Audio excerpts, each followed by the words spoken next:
पापा मैं घर जा रही हूँ। वो क्या है ना, भाई पता नहीं कहाँ चला गया है, माँ बहुत परेशान है। सोच रही हूँ कुछ दिन उनके पास हुआ हूँ। कैसी बात कर रही हो सिमरन? हम कैसे मैनेज करेंगे? हमारे घर में भी तो सिर्फ तुम ही हो। खाना पीना कैसे मैनेज होगा सब? इतने सेल्फिश मत बनो रवि। मैं कुछ दिनों के लिए तो जा रही हूँ, और मुझे क्या अच्छा लगता है अपना घर छोड़कर जाना? वो तो मजबूरी है। तो ठीक है बहू, तू जाओ, हम खाने का देख लेंगे। नहीं पापा जी, मैंने मैनेज कर लिया है। मम्मी के घर से पोर्टर कर दूंगी खाना, आप चिंता ना करें। सिमरन अपना बैग उठाकर निकल जाती है। घर का दरवाजा बंद होते ही जैसे पूरा घर सहमा सा रह जाता है। शाम होती है, रवि किचन में घुसता है, गैस जलाने की कोशिश करता है, लाइटर ढूंढता रहता है। ये लाइटर कहाँ रख दिया सिमरन ने यार? कुछ नहीं मिलता इस घर में जब तक वो ना हो। ससुर ड्राइंग रूम से आवाज देते हैं, बेटा खाना बन गया क्या? भूख लगी है मुझे। पापा भी देखता हूँ, पर मुझे तो आता ही नहीं कुछ ठीक से। रवि जैसे तैसे मैगी बना लेता है। दोनों बाप बेटा टेबल पर बैठते हैं। प्लेट में मैगी देखकर ससुर का चेहरा उतर जाता है। ये क्या बना दिया तूने? सिमरन की दाल सब्जी याद आ गई एक दिन में ही। पापा क्या करूं मैं, कुछ दिन तो ऐसे ही चलेगा। उधर सिमरन की माँ के घर में माहौल बिल्कुल अलग है। माँ खुश होकर बेटी का सामान रखवा रही है, गले लगा रही है। आ गई मेरी बच्ची, तेरे आने से जैसे घर में जान आ गई। माँ तू बता क्या हुआ है? भाई कहाँ है? फोन भी नहीं उठा रहा है वो।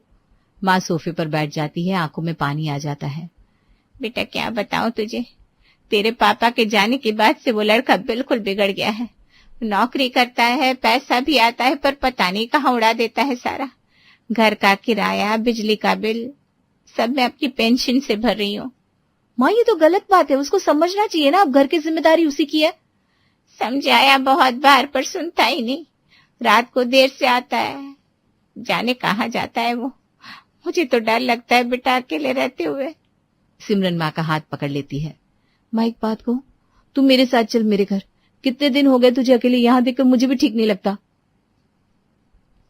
माँ हल्के से मुस्कुराकर मना कर देती है।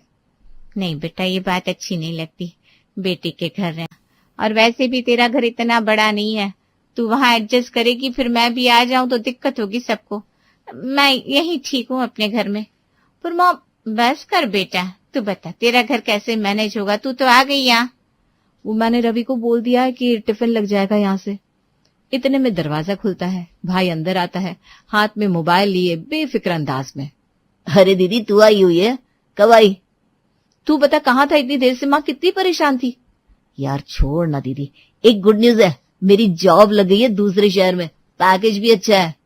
माँ चौंक जाती है। ये क्या बोल रहा है तू? दूसरे शहर जाएगा तो यहाँ का क्या होगा? माँ यही तो मौका है, यहाँ रहकर क्या कर लूंगा? वहां जाकर सेटल होंगे तो पैसा भी तो अच्छा भेजूंगा। सिमरन भाई को घूरती है। अरे भाई तू अभी जाने की बात कर रहा है, माँ को यहाँ अकेला छोड़कर? अरे दीदी टेंशन ना ले, माँ संभाल लेगी। तू तो है ना अभी कुछ दिन। माँ का चेहरा उतर जाता है, वो कुछ नहीं बोलती, बस खिड़की की तरफ देखने लगती है। सिमरन भाई की तरफ मुड़ती है और आवाज में सख्ती आ जाती है। भाई तू माँ को भी साथ ले जा दूसरे शहर, यहाँ अकेली कैसे रहेगी ये? दीदी वो थोड़ा मुश्किल है, नई जॉब है, पहले सेटल हो जाऊं, रहने का अच्छा से ठिकाना हो जाए, फिर देखते हैं। माँ बीच में ही बोल पड़ती है, हाथ हिलाकर मना करते हुए। नहीं बेटा मैं नहीं जाऊंगी उसके साथ, उसका कोई शेड्यूल ही नहीं है ठीक से। कभी टाइम पर खाना, कभी रात को 12 बजे आना। मैं इस उम्र में उसके पीछे पीछे नहीं भाग सकती, यही ठीक हूँ अपने घर में। पर माँ बस करना बेटा, अब ज्यादा मत सोच, मैं संभाल लूंगी खुद को। कुछ दिन बाद सिमरन को वापस अपने घर लौटना पड़ता है। घर का दरवाजा खुलते ही जो नजारा दिखता है उसे देखकर वो ठिठक जाती है। सोफे पर कपड़ों का ढेर लगा है, किचन में बर्तन पड़े हैं, घर में धूल जमी हुई है। ये क्या हाल बना दिया तुम लोगों ने घर का? यार अकेले कितना मैनेज करता मैं, ऑफिस से आकर थक जाता हूँ। सिमरन कोई जवाब नहीं देती, बैग रखकर सीधे काम में लग जाती है। कपड़े धोती है, घर साफ करती है, किचन में खाना बनाने लगती है, पर हाथ काम में लगे हैं, मन कहीं और भटक रहा है। रात को छत पर खड़ी होकर वो फोन पर माँ को मिस्ड कॉल देती रहती है, कोई जवाब नहीं आता। चेहरे पर चिंता साफ छलकती है। ससुर ये सब देख रहे होते हैं। एक दिन शाम को वो सिमरन के पास आकर बैठते हैं। बेटा एक बात कहूं, तू परेशान सी रहती है आजकल, तेरी माँ की वजह से ना? हाँ पापा जी, भाई दूसरे शहर चला गया, माँ अकेली है वहां, फोन भी नहीं उठाती ठीक से। तो जाना बेटा, कुछ दिन के लिए देखा उसको, हम है यहाँ, संभालेंगे अपने आप को। पापा जी लेकिन यहाँ का क्या होगा? आप दोनों की तबीयत, खाना पीना, मुझे यहाँ की भी चिंता रहती है। ससुर मुस्कुराते हुए उसके सिर पर हाथ रखते हैं। अरे बेटा इतना मत सोच, माँ भी तेरी माँ है और ये घर भी तेरा ही है। दोनों तरफ का ख्याल एक साथ तो नहीं रख पाएगी, ये जिंदगी का नियम है। पर हम समझते हैं, तू निकल जा कुछ दिन के लिए। सिमरन माँ के घर पहुंचती है। दरवाजा खुद ही धकेलकर अंदर जाती है। माँ बिस्तर पर पड़ी कांप रही होती है। माथे पर हाथ रखते ही बुखार का पता चलता है। माँ ये क्या हाल बना लिया, बताया क्यों नहीं पहले? अरे कुछ नहीं है बेटा, हल्का बुखार है, उतर जाएगा। हल्का बुखार? तेरा शरीर तप रहा है और यहाँ देखने वाला कोई नहीं है, पड़ोस वालों ने भी नहीं पूछा? सब अपने में लगे बेटा, किसको फुर्सत है। सिमरन तुरंत दवाई लाती है, माँ को सहारा देकर बिठाती है। माँ बस कर अब, चल मेरे घर, यहाँ इस हालत में अकेली नहीं रह सकती तू। अरे बेटा वहां जगह, तेरे ससुर है, घर भी छोटा है। मैं देख लूंगी सब, तू चल बस। माँ को लेकर सिमरन अपने घर आती है। 2 कमरे का मकान, ससुर एक कमरे में, सिमरन और रवि दूसरे में। माँ को रखने में थोड़ी खींचतान होती है। चादर तकिया इधर उधर एडजस्ट होते हैं। यार सिमरन, इतनी सी जगह में अब माँ को भी मैनेज कैसे होगा? रवि अभी कुछ मत बोलो, माँ बीमार है, बाद में सोचेंगे। पर हफ्ते भर में माँ ठीक होकर रसोई संभाल लेती है। सुबह सुबह परात में आटा गूंथती, तड़का लगाती और खुशबू पूरे घर में फैल जाती। ससुर रसोई की तरफ खींचे चले आते हैं। थाली में परोसी दाल देखकर चेहरा खिल जाता है। वाह समधन जी, ये दाल का तड़का तो कमाल का है, ऐसा स्वाद तो बरसों से नहीं खाया। अरे ये तो रोज का खाना है जी, आप तो शर्मा रहे हैं। मैंने सच कह रहा हूँ, अब तो रोज ऐसी दाल बनानी पड़ेगी आपको। रवि किचन के बाहर से देखता है, हल्के से मुस्कुराता है। पापा अब तो आप समधन जी के हाथ के खाने के दीवाने हो गए। माँ शर्माकर मुस्कुरा देती है। सिमरन का चेहरा भी पहली बार सुकून से भर जाता है। रात का वक्त है। रवि और सिमरन अपने कमरे में बैठे हैं। दरवाजा अंदर से बंद है, पर आवाज धीमी रखकर बातें हो रही है। सिमरन एक बात कहूं, पापा को मैंने माँ के जाने के बाद इतना खुश कभी नहीं देखा। सुबह से शाम तक चहकते रहते हैं। हाँ मैंने भी नोटिस किया, मेरी माँ भी यहाँ आकर बिल्कुल बदल गई है।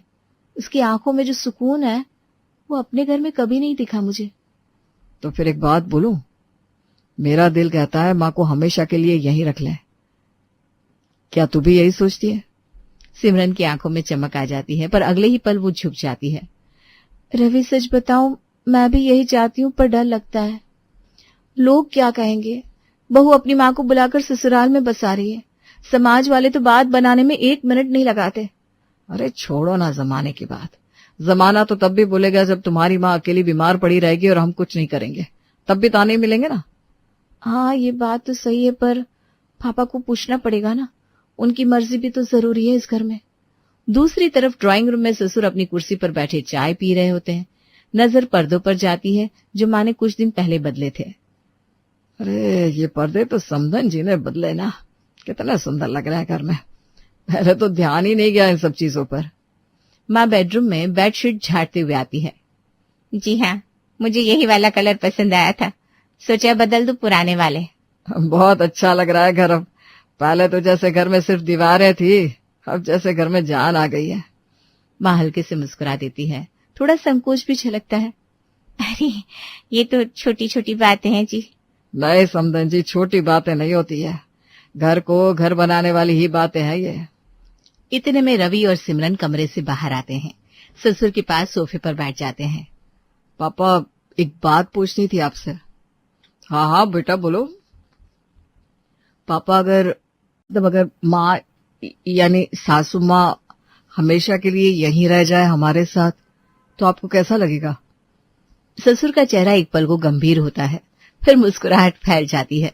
बेटा सच कहूं, मैं भी यही सोच रहा था कुछ दिनों से, पर हिम्मत नहीं हो रही थी कहने की। जब से समधन जी घर आई है, जैसे फिर से बाहर लौट आई है।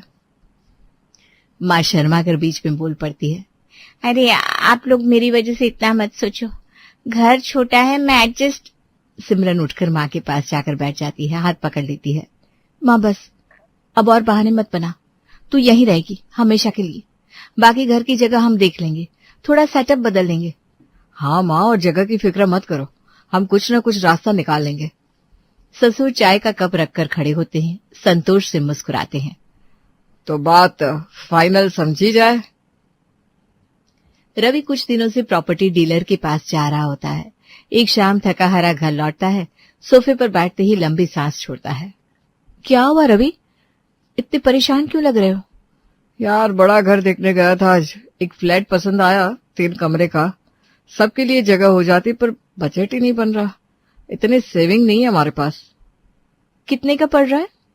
अरे यार, बहुत ज्यादा है, लोन भी लूं ना तो इतनी ईएमआई नहीं भर पाऊंगा अभी। दोनों उदास बैठे होते हैं, तभी माँ और ससुर साथ में चाय लेकर आते हैं। बातें करते हुए, हंसते हुए दोनों को साथ देखकर सिमरन के मन में अचानक एक विचार कौंधता है। रवि, एक बात सुनो ना, मेरे दिमाग में एक आइडिया आया है। कैसा आइडिया? माँ का वो मायके वाला घर है ना, अब वहां कोई रहता भी नहीं है, भाई भी दूसरे शहर सेटल हो गया है, तो वो बेच देते हैं और तुम्हारा ये घर भी बेच देते हैं। दोनों पैसे जोड़कर एक बड़ा घर ले लेते हैं जहां सब आराम से रह सके।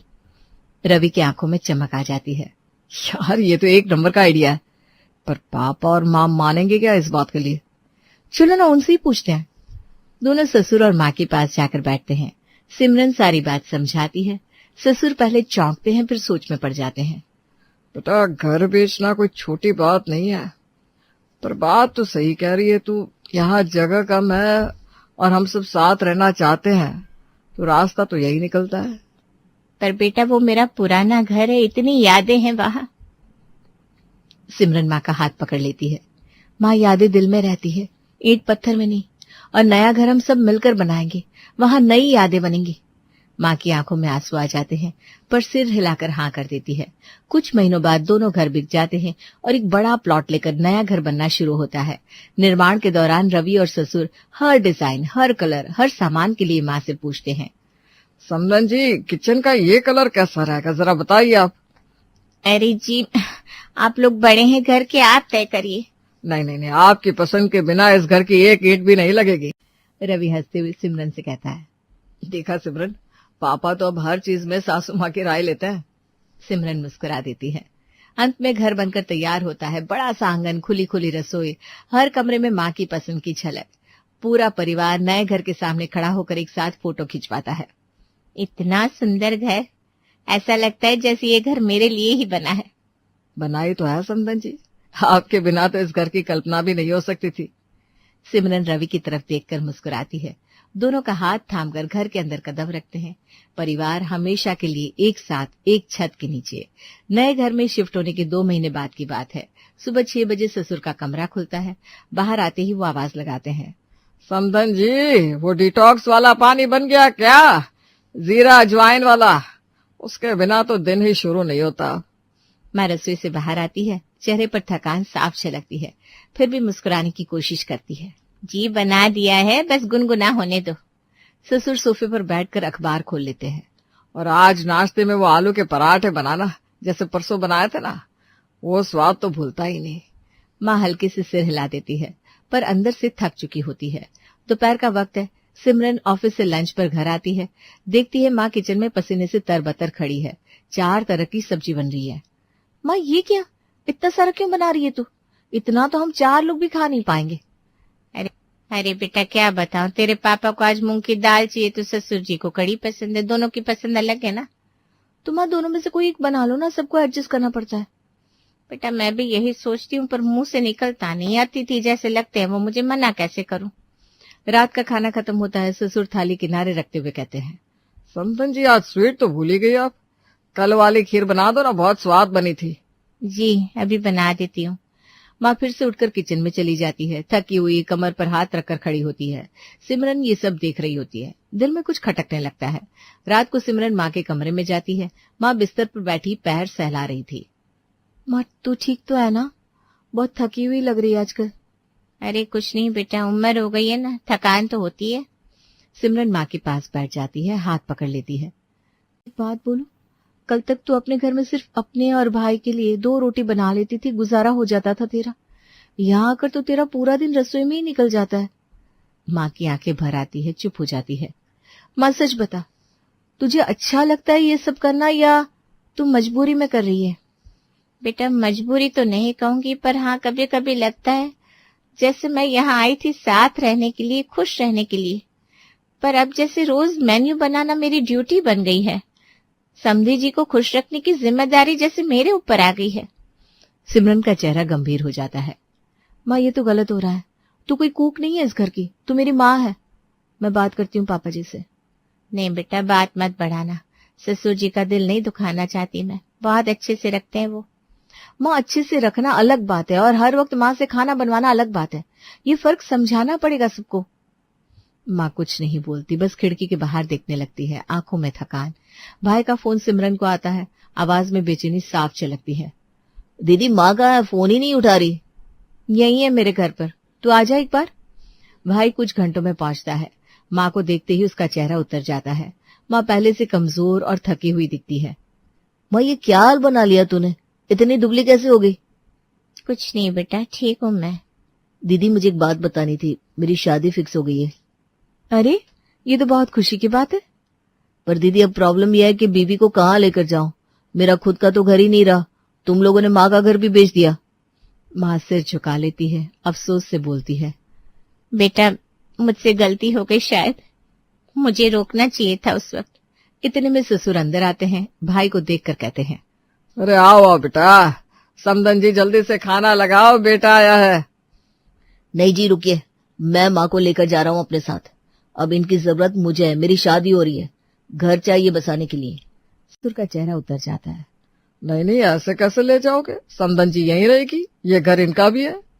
सिमरन आगे आकर बोलती है, पापा अब बस कीजिए, माँ की भी एक जिंदगी है, उनके अपने बेटे को भी उनकी जरूरत है, हमने बहुत वक्त ले लिया उनका। ससुर थोड़ी देर सोचते हैं, फिर अचानक चेहरे पर एक आइडिया की चमक आ जाती है। सुनो बेटा, एक बात है मेरे पास, तुम माँ को मत ले जाओ दूर, मैं इसी कॉलोनी में बस गली के उस पार एक छोटा सा घर बनवा देता हूँ तुम्हारे लिए। तुम वहां अपनी बीवी के साथ रहो, माँ भी पास रहेगी और मुझे भी रोज मिल जाएंगी। भाई हैरान होकर देखता है। पर अंकल जी इतना खर्चा? पैसे की बात मत करो, ये तो मेरी खुशी का सवाल है। समधन जी के हाथ का खाना छूटे ये तो मैं सोच ही नहीं सकता। रवि हंसते हुए बीच में बोल पड़ता है, पापा सच बताओ, घर माँ के लिए बनवा रहे हो या उनकी दाल सब्जी के लिए? सब हंस पड़ते हैं। माँ शर्मा कर मुस्कुरा देती है। कुछ ही हफ्तों में पास में घर बन जाता है। भाई की शादी हो जाती है। नई दुल्हन के साथ वो घर में शिफ्ट हो जाता है। माँ भी वहीं शिफ्ट हो जाती है। पर रोज सुबह ससुर का डिटॉक्स पानी और शाम का खाना लेकर खुद चल कर आती है। एक दिन सुबह ससुर बालकनी में खड़े होकर आवाज लगाते हैं, समधन जी आज देर हो गई, पानी कहाँ है मेरा? माँ गली के उस पार से ही जवाब देती है, हाथ में थैला लिए। आ रही हूँ जी, रास्ते में ही हूँ, इतनी जल्दी क्या है? ससुर मुस्कुराकर सिमरन से कहते हैं, देखा बेटा, घर अलग हो गया पर पेट तो वहीं अटका है। सिमरन और रवि हंस पड़ते हैं। नई बहू भी हंसते हुए सिर हिलाती है।